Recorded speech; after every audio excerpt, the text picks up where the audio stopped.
يلا بينا حبايبي نشوف طريقه الكبسه السعودي بالطريقه المصريه السهله البسيطه عملناها ازاي من مطبخ ماما ادري. ما تنسوش تلايك وشير وتنوروني على قناتي وتشوفوا طريقه الكبسه دي، طريقه سهله جدا وبسيطه جدا. الله ما شاء الله ولا قوه الا بالله. يلا بسرعه نشوف احنا عملنا طريقه الكبسه السعودي بالطريقه المصريه دي ازاي. بسم الله الرحمن الرحيم، ازيكم حبايب قلبي عاملين ايه؟ اهلا بيكم فيديو جديد على قناتي، قناه مطبخ ماما ادري. قبل ما نبدا كده هنسمي الله ونصلي على الرسول ونعمل ايه بقى؟ لايك وشير لماما ادري. معانا هنا الكبسه السعودي بطريقه بسيطه جدا وطريقه سهله جدا، وبمقاديرنا اللي موجوده في البيت، ما اشتريناش حاجه غير الرز. تمام كده، ده نص كيلو من الرز البسمتي. خلاص معايا هنا طماطميه مقطعه، ومعايا هنا حوالي نص فرخه.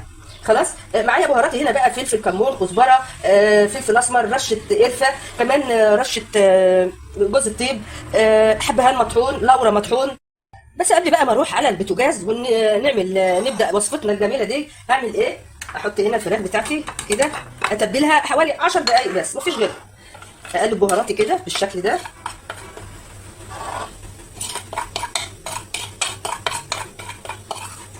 واحاول ايه اتبلها كده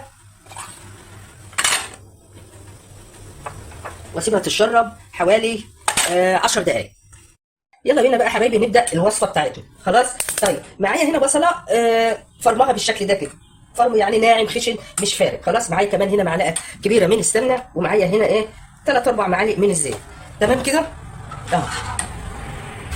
اول لما السمنه مع الزيت مع البصله تسخن جامد، والبصله بتاعتي عايزه ادبلها بس مش عايزه احمرها ولا حاجه، اهو بالشكل ده اعمل ايه؟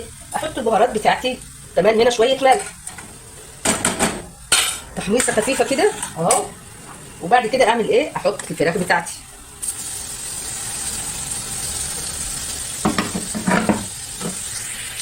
بعد كده اقلبها تبدا تحمر معايا حمار خفيف كده اهو، اقلبها بالشكل ده. بعد كده بقى ايه؟ حته تومه صغيره اهي، حوالي 3 4 فصوص من الثوم، وحبايتين من الطماطم، ونص قرن من الفلفل. الفلفل ده حراق انا خدت نصه بس كفايه. كمان عندي معلقه من الصلصه البيتي. تمام زي الفل. بعد كده هضيف مقدار الميه بتاعي، واظبط الملح بتاعي بقى، واسيبها تغلي وتستوي مع نفسها كده. تمام بقى زي الفل ما شاء الله ولا قوه الا بالله. اعمل ايه بقى؟ انشل الفراخ بتاعتي من ايه؟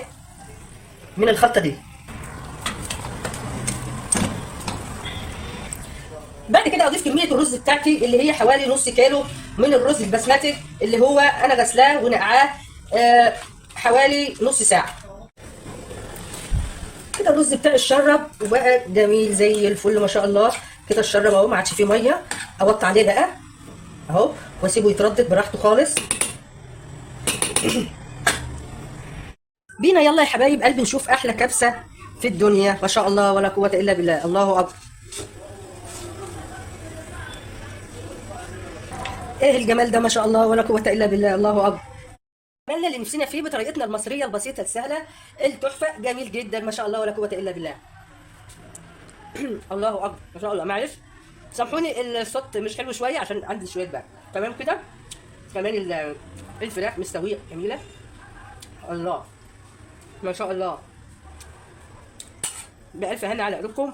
يا رب اكون عند حسن ظنكم، واكون عملت حاجه بسيطه كده وسهله وتفيدكم. حبايب قلبي اللي دايما بينوروني بالمشاهده، ما ينسوش اللايك الجميل بتاع ماما ادري.